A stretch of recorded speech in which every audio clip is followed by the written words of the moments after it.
What's up guys, and welcome back to the channel. It has been a while since my last video, and as you can notice, we are in my new studio. I've been here since last year, and yeah, I finally have some time to record some videos again. And today I want to talk about some of the equipment that I've been using in the last years, because I never stopped flying, even for work of course, and also some long range for passion. I published some months ago a recap of my adventures during this summer, and now I want to go a little bit more technical in what gear I've been using to film that video and the ones that you see in the future on the channel, hopefully. So in today's video I want to talk about the RangeX Pro, which is my new long-range drone, my main rig, and I've been flying this beast for the past 2 years and I'm really loving it. As you can see, it's a big one. It's actually a 9-inch drone, which was thought about being as much efficient and lightweight as possible, while still maintaining a lot of performance, a lot of speed and agility for mountain cruising and going down the ridges. And what I'm really loving about it is that it climbs mountains really fast. The 9-inch propellers paired with these 2810 1100 kV motors, they have insane power and insane efficiency, because you can climb at 80 kilometers per hour with less than 30 amps drop, which is incredible. And think that with this I've been able to climb Matterhorn super easily, which is a 4.5 kilometers and 2000 meters up flight, so it's quite challenging, especially if you consider the wind. And its max range that I ever achieved with a 4500 LiPo was 6.5 kilometers out and plus 1500 meters. So really nice range, especially if you compare it to my past drone, which is the RangeX 7, which was again an incredible machine, but with the same battery, that drone could cover up to 4.5 kilometers and plus 1.5 kilometers up. So with this you get 2 more extra kilometers, and the fact is basically due to the speed related to the consumption, because due to the big propeller you can cruise at the average speed of 80-85 kilometers per hour, while with this one you cruise at 50-60 kilometers per hour. So it's a 30% even more increase, and I'm really loving that. It's super agile. The only downside of having such a big propeller is that the drone floats more, let's say, so even if you go super low on throttle, it's harder to go super low to the ground compared to the 7-inch. The 7-inch of course was heavier, so as soon as you drop a little bit of throttle, it goes very low, and you can go super low to the ground, super near the ground in tunnels, in channels. With this, of course, it's a bit harder, but the agility is there, and if you go into crevasses, it's still super agile and gives you the total control to be able to make it through. Talking about the single components, as I was saying, powertrain is a 9 by 4.5 propeller from Gemfan. Those are actually insane. They're a bit hard to find, but I'm really loving this, and I've been using this propeller also on my 9-inch with the Black Magic, and they are super smooth, very efficient, love this. Paired with a 2810 1100 kV motor from Xnova, the FS line, and amazing motor, super smooth, zero vibration, really loving this. And about the inner electronics inside, first I have to do a disclaimer, because this is my second one. Actually the first one is somewhere lost in the Dolomites near Cadini di Misurina, because yeah, this summer during one of the flights I didn't tighten properly the backward propeller. I think it was motor 1 or motor 3, and yeah, propeller unscrewed during the flight and the drone got lost. I'm putting some DVR here.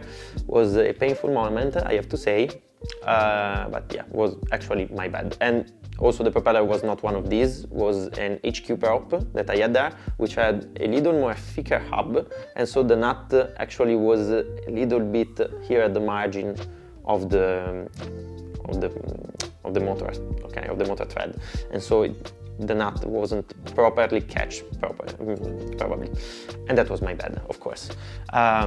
So on this version, on the past version we had full T motor stack and went fantastic. No, maybe we had, no, sorry, because we switched the components a couple of times during different trials. On the past version, I had Acon ESC paired with a T-Motor flight controller and F7. On this one, we have a TBS Lucid 4-in-1 ATM's 8S ESC, even if the drone runs at 6S, of course, paired with a H7 flight controller from Foxeer. And it goes great, and the interesting thing is that for these drones you can find the dump both for Betaflight and for iNav, and on mine especially I'm running iNav. And why I'm running iNav? Because on my long-range rigs, as on the 7, I want to make sure that I come back if anything happens. And there have been an episode regarding this. I was flying with, not with this one, with the previous model, which has the previous model of the Canopy, which was enclosed here near the VTX, the O3. And yeah, the VTX just got overheated during the flight because it was summer, so it was a little bit hot. And I also waited a little bit to take off because I was waiting for my buddy Visma to take off with me, and we wanted to do some chase over the Matterhorn. And yeah, we were almost at the top, and I had the message, aircraft processor overheated, and then poof, signal lost. So I just dropped in the RTH, and as you can see from the video that I'm playing right now, it did like 9 minutes of full RTH up to the top of the home point, where I finally managed to get back the signal, even if it was very low on the goggles, and then I manually took the drone back home, but it was intense. I was thinking that was lost. So that was the Jolly, and actually 1 month later I lost that model.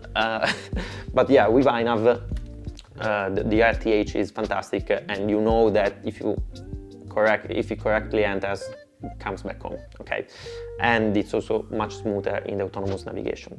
So this is why I prefer iNav. Of course, the flight performance is a little bit worse than Betaflight, especially on the yaw management. And for aircraft like this, let me show you one thing. It's super important how you position the LiPo, because usually you get it like this in the back, and it is balanced with the GoPro, okay? But if you put it too much in the back, what happens is that it creates a lot of momentum on the yaw axis when you are doing dives, okay? So if it is too back, it's harder for the drone, especially if you have iNav firmware on it, to actually handle it and keep it straight, and sometimes you can experience some wobble. So instead, if you put it a little bit in the front, so it's a little bit nose heavy in terms of balance, it's easier for the flight controller to manage it, and also with iNav you can get it. With Betaflight, we noticed that even if you put it a little bit more on the back, it still manages to compensate. So Betaflight, from this point of view, is better on yaw axis management. I don't know if it's due to item accumulation or stuff, but in practical terms, if you run iNav on this, keep it a little bit more nose heavy as balancing. If you run it on Betaflight, you can keep it more balanced, but with the battery more on the back. I mentioned the Canopy, which I think is the most iconic part of the whole drone, of the whole build. As you can see, it's amazing. It's very sleek, super aerodynamic, and helps a lot with reducing the drag actually of the drone, especially during the dives, and helps a little bit in the efficiency. When we did the test with and without the Canopy, we saw a little difference. Plus, it keeps everything clean and nice, organized inside. And now in the newer version, we have these new intakes for the O3 and also here for the ESC. So also the heat management is much better. And of course, if you get the bind and fly version, everything is conformal coated, and so even if the Canopy has these holes in it, there is no issue with moisture or stuff like that. The last thing that I'm really loving about this drone, even if it's pure aesthetics, are these LEDs. Those are custom-made LEDs, especially the longer ones are specifically designed to fit under the braces, and this is a 28-watt system, so it's super bright. You can see them at like 2 kilometers, and are amazing for chasing and also for your spotter to actually see where you're going. So incredible system, loving it. And also inside the Canopy you have a system to control the on-off of the LEDs from the radio, which is incredible. And if you want to have more details about how to wire that and how it works, there is a video right here where I explained it on my 7-inch, because it already has a similar system. There are of course some downsides, and the first one is of course the price, because this is an expensive machine, an expensive build. If you get the bind and fly, which I think is one of the best options out there, because you avoid a lot of pain in building it, trust me, it's almost 2,000 euros. So it's quite expensive, but it's, you know, a top tier, top grade machine, okay? And so the aim is not to have it at a super low price, but is to have the best of the best of the best. And this is why also iNav to me is a plus, no? Because it's an expensive machine and you want it to come back if anything bad happens, okay? Of course, you have to tighten the propellers properly. But if you want to build it, there is also a DIY option, which I think is also very valuable. And you get all the parts, everything ready. You just have to take some time and assemble it properly. I put some screens of while I was building mine, and it's hard. It's a tough build because everything must be laid out properly, all the wirings must be done properly to fit inside the little holes in the canopy, and you have to route the cables inside the two plates, the two carbon plates that are here. So it's not easy. It's a bit for experts. There are a lot of stuff to do because you have to do the USB extension, you have to put the flight controller, then here on top you have the GPS, you have to route properly the cables, maybe shield them if possible. In the back you have all the LED system control. It's not easy. It's not easy, but it's very rewarding. So if you are a capable builder, definitely this is a challenge that you will like. Okay, so that was a little bit of presentation for the RangeX Pro. I leave in the description all the links to the product page if you want to check them out. And if you have any kind of question, of course, feel free to drop a comment and ask me, or directly write me on Instagram or to the guys at FPV Frame. We make sure to answer you properly and to clarify all of your doubts or curiosities. And yeah, I'll make sure to post some videos also of flight footage of this drone. I have some stuff recorded. You already saw the one from last summer. Leave it here. And yeah, but I also filmed the stuff during this winter, and I'm gonna hopefully film other stuff during these holidays. So I'll try to post some edits. I cannot guarantee anything as usually. The last time I said I will be posting more on this channel, it has been like 1 year.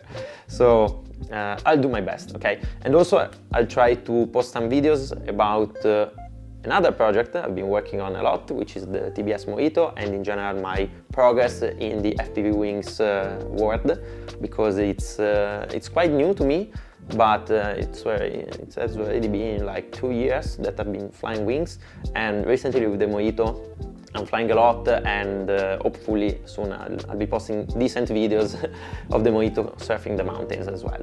So if you're not subscribed, consider subscribing and hit the like button, and yeah, we'll see you in the next video.